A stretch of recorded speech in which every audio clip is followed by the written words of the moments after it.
Assalamualaikum warahmatullahi wabarakatuh. Waalaikumsalam warahmatullahi wabarakatuh. Selamat pagi Bu Yun. Selamat pagi. Terima kasih sudah memberikan waktu saya untuk mewawancari Bu Yun karena ada tugas di mana tugas ini nanti saya mewawancari Bu Yun tentang pengambilan keputusan yang dialami Bu Yun selama ini. Izinkan saya untuk mewawancari Bu Yun ya. Bu Yun, selama ini bagaimana Bu Yun dapat mengidentifikasi kasus-kasus yang merupakan dilema etika atau rujukan moral Bu Yun? Begini Bu Sulis, cara saya mengidentifikasikan kasus dilema etika atau rujukan moral di lembaga saya, yang saya lakukan pertama kali adalah mempelajari kasus tersebut.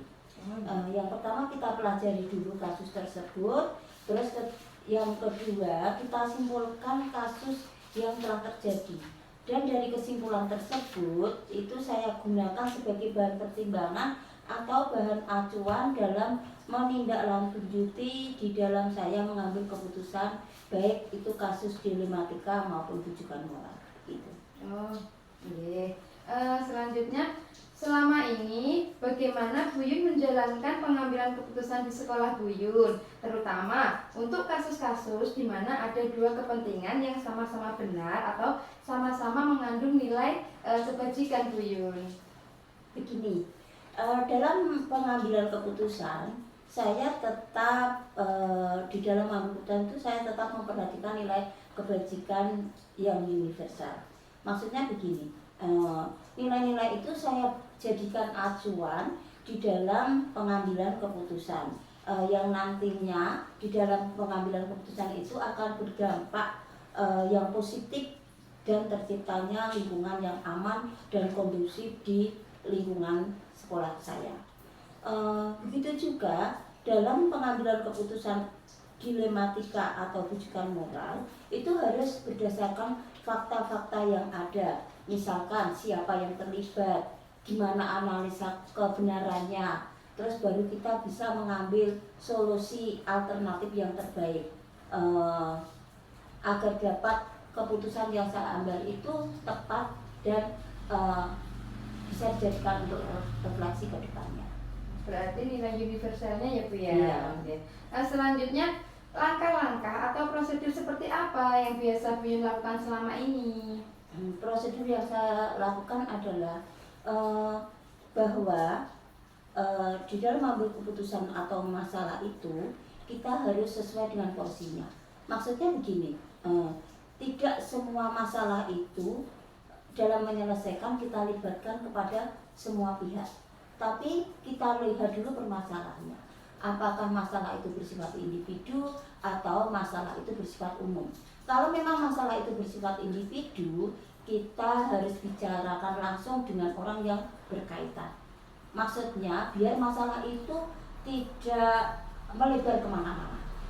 Kalau memang masalah itu bersifat umum, itu baru kita bicarakan bersama.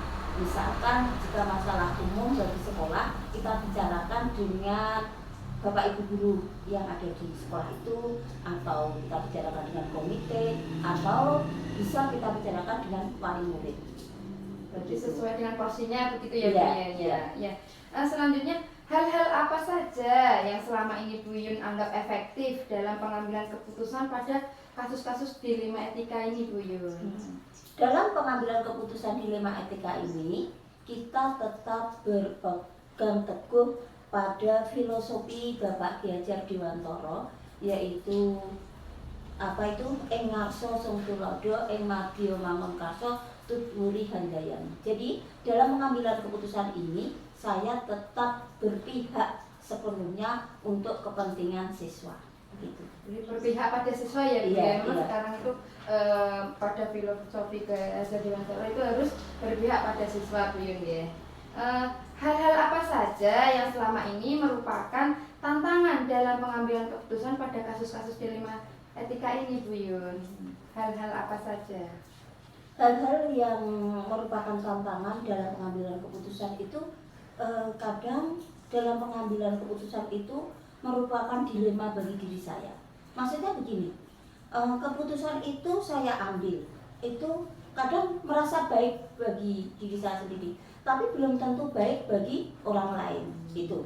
Terus yang kedua, saya kadang berpikir keputusan yang saya ambil ini sudah adil, apakah bisa ikhlas diterima orang lain? Maksudnya gini, kadang saya sudah merasa ambil keputusan itu adil menurut saya, tapi belum tentu adil menurut orang lain. Dan ikhlas menurut saya yang apa itu juga ikhlas menurut yang melakukan keputusan itu. Betul. Menjadi dilema itu ya Bu Iya, ya. dilema bagi saya.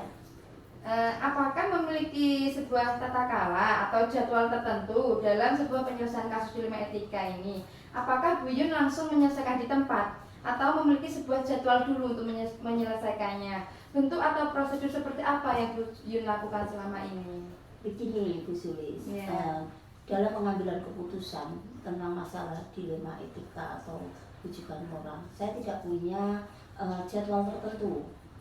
Kalau sekiranya permasalahan itu harus diselesaikan saat itu juga, maka saya tidak akan menunda-nunda waktu dan saya akan menyelesaikan saat itu juga.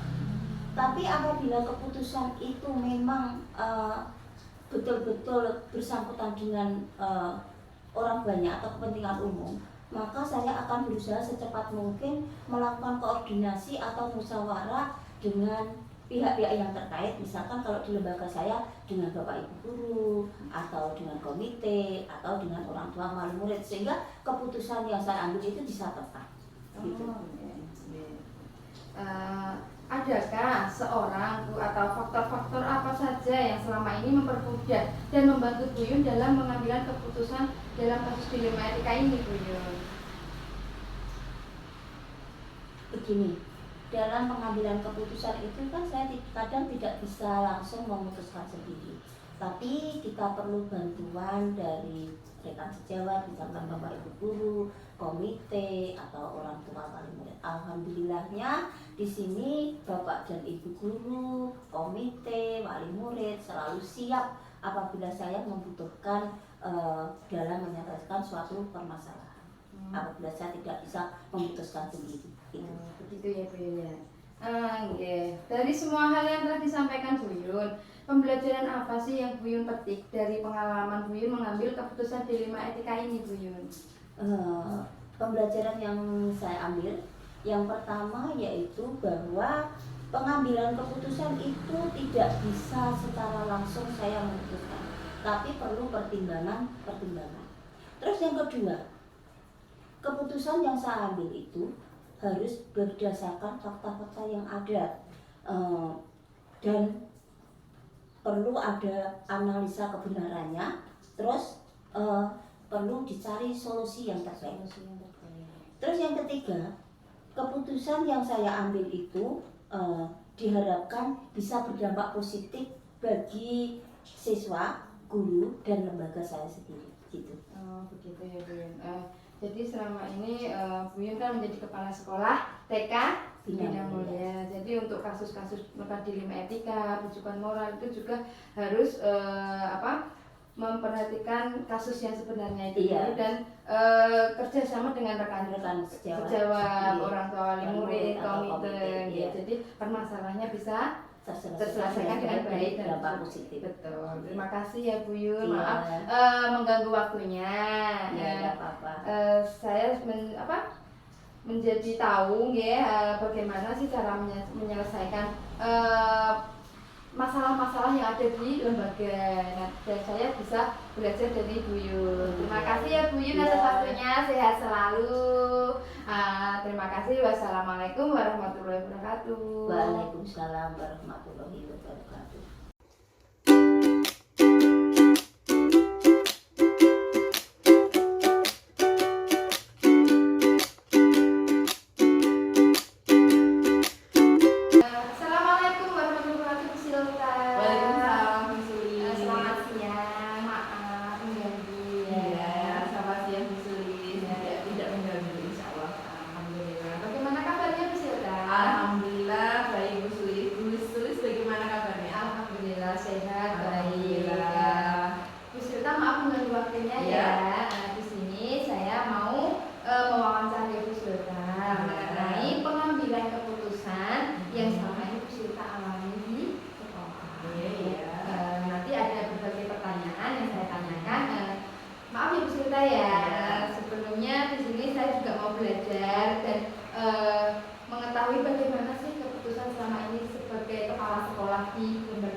belajar ya Bu Iya, Sulis? siap. Begini Bu Silta, yang pertama, selama ini bagaimana Bu Silta dapat mengidentifikasi kasus-kasus yang merupakan dilema etika atau rujukan moral Bu Silta? Sebagai seorang pembimbing di sekolah ya Bu Sulis, seringkali memang saya mengalami beberapa masalah atau kasus yang ditemui di sekolah, khususnya dilema etika dan rujukan moral. Meskipun seperti itu, cara yang saya gunakan itu yaitu mengidentifikasi kasus-kasus tersebut dulu Bu Sulis. Intinya saya melihat dan memahami kasus-kasus tersebut terlebih dahulu sebelum saya mengambil sebuah keputusan, yang tentunya keputusan itu kan sebagai hasilnya, oh ini dampaknya bagaimana, saya kan harus memikirkan seperti itu. Jadi saya harus memikirkan ini masuknya kasus apa, dilema etika atau rujukan moral, seperti itu Bu Sulis. Oh begitu ya. Selama ini bagaimana Bu Silta menjalankan pengambilan keputusan di sekolahnya Bu Silta, terutama kasus-kasus di mana ada dua kepentingan yang sama-sama benar atau sama-sama mengandung nilai kebajikan Bu Silta? Saya tentunya akan berkomunikasi atau mengkomunikasikan dengan semua warga sekolah tentunya Bu Sulis. Karena yang mengambil keputusan itu adalah kepala sekolah. Namun untuk menyelesaikan sebuah masalah itu perlu adanya pertimbangan atau masukan atau informasi atau sebagainya itu dari beberapa orang, khususnya teruntuk dari warga sekolah sendiri, dari gurunya, dari komitenya tentu, ataupun dari orang tua jika itu masalah dengan orang tua, kemudian dari penyelenggara. Jadi kita memang punya wewenang untuk mengambil sebuah keputusan, tapi kita juga harus memikirkan, karena sekolah ini bukan milik kita sendiri ya, sekolah ini milik bersama, apalagi milik yayasan ya. Jadi kita juga menyelesaikan masalah itu juga mempertimbangkan dari sisi manapun Bu Sulis, seperti itu. Juga komunikasi ya, juga komunikasi dengan warga sekolah, dengan orang tua dan masyarakat. Selanjutnya, langkah-langkah atau prosedur seperti apa yang bisa Bu Silta lakukan selama ini? Apabila kasus tersebut berkaitan dengan kepentingan orang banyak, contohnya misalkan kasus yang terjadi di kelas misalkan dengan anak-anak, terkadang kan orang tua tahu sendiri ya Bu Sulis ya, ada yang protes begini, tidak terima.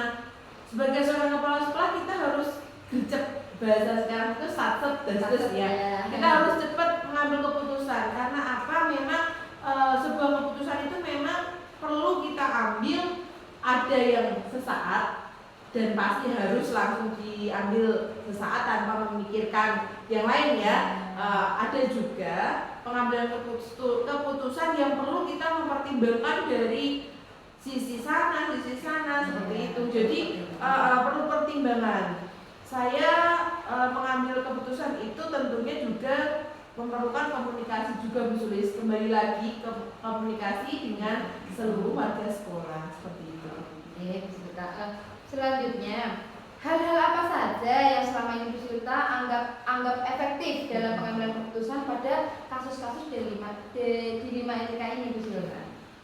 Menurut saya hal yang efektif ya dalam pengambilan keputusan itu tentunya ya koordinasi. Komunikasi dengan semua warga sekolah itu tadi. Kemudian tadi juga saya sampaikan juga untuk pengambilan keputusan itu saya ambil juga tidak hanya saya sendiri, tidak memikirkan saya sendiri, tidak. Saya juga harus objektif ya Bu Sulis, juga harus memikirkan sisi dari sana, negatifnya apa, positifnya apa. Nanti biar ke belakang tentunya pasti sebuah masalah penyelesaian itu ada resikonya. Entah itu nanti resikonya dicela sama orang lain, atau keputusan seperti ini, keputusannya tidak ada atau apa, itu pasti ada. Apalagi sebagai seorang kepala sekolah kita menjadi penyelamat lah, melindungi semua yang ada di sekolah. Selanjutnya, hal-hal apa saja yang selama ini merupakan tantangan dalam pengambilan keputusan pada kasus-kasus dilema etika ini Bu Silka? Tantangan dalam pengambilan keputusan itu pasti ada ya Bu Sulis. Iya. Karena setiap pengambilan keputusan itu pasti ada yang namanya resiko. Nah, iya. kembali lagi pasti ada yang namanya resiko. Tantangannya ya itu tadi Bu Sulis. Tantangannya jika kita salah mengambil keputusan. Betul. Yang kita anggap benar belum tentu benar menurut Mereka. orang lain ya, Iya. mereka. Yang kita anggap salah belum tentu Iya. salah menurut mereka. Jadi menurut saya tantangannya yaitu kita harus meminimalisir resiko kebelakangan tersebut. Oh, gitu. Apakah Bu Silta memiliki sebuah tata kelola atau jadwal tertentu dalam sebuah penyelesaian kasus dilema etika? Apakah Bu Silta langsung menyelesaikan di tempat atau memiliki sebuah jadwal untuk menyelesaikannya? Bentuk atau prosedur seperti apa, Bu Silta? Untuk jadwal penyelesaian sebuah masalah itu hampir selama ini yang sudah saya alami Bu Sulis, tidak ada jadwal Bu Sulis, tidak ada jadwal tertentu untuk menyelesaikan sebuah masalah. Karena apa? Terjadi masalah itu bagaimana kita harus cepat menyelesaikan. Nah, ada masalah, kalau bisa kita selesaikan saat itu, ya kita saat itu menyelesaikan, ya langsung kita selesaikan. Namun apabila ada masalah yang sekiranya kita membutuhkan koordinasi, kita membutuhkan urun rembuk dulu dengan semua orang, ya, itu kita pastinya ada jadwal pertemuan, kita komunikasikan dengan semuanya seperti itu. Kalau jadwal tertentu yang ini dijadwalkan, tidak ada Bu Sulis. Selama ini saya tidak pernah melakukan seperti itu, hanya jika ada masalah yang harus segera saya selesaikan, ya saya selesaikan saat itu juga. Selanjutnya, adakah seorang atau faktor-faktor apa yang selama ini membantu Bu Silta dalam pengambilan keputusan dalam kasus dilema etika ini, Bu Silta? Kalau dikatakan mudah, tidak mudah ya Bu Sulis. Untuk pengambilan sebuah keputusan itu tidak langsung gampang. Seorang kepala sekolah mengambil gampang. Saya kepala sekolah, keputusan ya wes itu saya yang kebijakannya. Tapi sebenarnya sebagai kepala sekolah itu kita mengayomi semuanya. Kita memiliki tanggung jawab. Kita diberi tanggung jawab oleh yayasan, misalkan komite untuk menjadi kepala sekolah itu termasuk berat bagi saya. Karena apa? Jika tidak ada masalah ya enak saja ya Bu Sulis. Tapi kalau pas ada masalah, meskipun masalah kecil saja, itu bisa merusak reputasi sekolah, bisa merusak nama baik, tidak hanya nama baik guru kepala loh ya, tapi termasuk ke nama baik sekolah. Akhirnya berdampak ke tidak dapat murid dan lain-lain seperti itu Bu Sulis. Jadi setiap masalah itu pasti ada resikonya. Nah, pertimbangannya ya itu tadi, kita harus berhati-hati sesuai hati nurani kita. Oke, hati kecil kita pastinya kita memiliki hati nurani ya. Sekecil apapun hati nurani kita, jika berkata oh itu baik, pasti hasilnya akan baik. Biasanya kan Bu Silta ini kadang kan ada masalah, ada seseorang yang mensupport dari belakang, ada seseorang yang ya udah nanti masalahnya pasti selesai. Itu kan siapa gitu Bu Silta, kadang yang mensupport Bu Silta dari belakang itu? Kalau selama ini ya Bu Sulis, dulu kan saya juga sebagai seorang guru, tidak langsung jadi kepala sekolah. Kalau mensupport dari belakang itu tentunya ya keluarga, orang tua, suami, itu masih mendukung.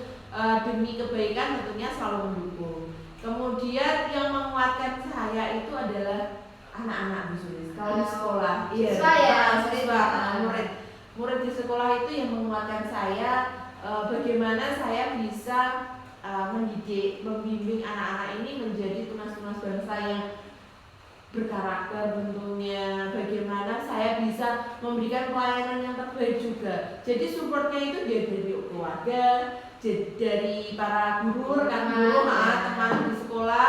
Guru-guru itu juga mensupport Bu Sulis, contohnya kegiatan. Kalau tidak ada guru yang mendukung kan setiap kegiatan tidak akan berhasil, tidak akan lancar. Jadi kita supportnya juga dari guru, dari penyelenggara, dari komite, kan juga ada komite ya. Terus dan juga sekarang ini dari paguyuban orang tua juga Bu Sulis. Saya mengaktifkan paguyuban orang tua agar bekerja sama Sinergi, dengan sekolah. Jadi intinya jika ada kegiatan seperti ini orang di sekolah juga ikut. Alhamdulillah. Dari semua hal yang telah disampaikan Bu Silta, Ya. pembelajaran apa sih yang dapat Bu Silta petik dari pengalaman Bu Silta untuk mengambil keputusan di 5 etika selama ini? Yang saya petik ya Bu Sulis, dalam mengambil sebuah keputusan itu kita tidak bisa mengambil keputusan dari satu orang saja, tapi kita harus mementingkan satu orangnya lagi. Contohnya saja jika terjadi perselisihan antar guru, cekcok lah ya, maksud biasa kan setiap orang mesti ada beda pendapat. Itu pasti kita juga memikirkan hatinya guru yang satunya, memikirkan hati yang satunya lagi. Kita mencari jalan tengahnya. Gak boleh kita mengambil dari sini saja. Terus apik cara mana guru senior ya, sudah bagus. Kita tidak boleh seperti itu. Jadi paling tidak yang saya petik itu selama saya beberapa tahun ini menjabat itu Bu Sulis, interaksi dengan guru pasti harus terjalin dengan baik. Kemudian dengan wali murid itu juga harus terjalin dengan baik. Khususnya wali-wali murid kan sekarang sudah zaman now ya, zaman now kita harus mencari hatinya juga para orang tua itu. Terkadang kita salah sedikit mendidik anak itu, orang tua sudah Langsung japri pengalaman Bu Sulis juga sama betul. seperti itu. Jadi saya petik itu kita harus berhati-hati juga Bu Sulis, sebagai kita kan dikasih kewajiban untuk tanggung jawab juga. Kita mendidik ya berarti kita juga harus dengan sepenuh hati. Begitu.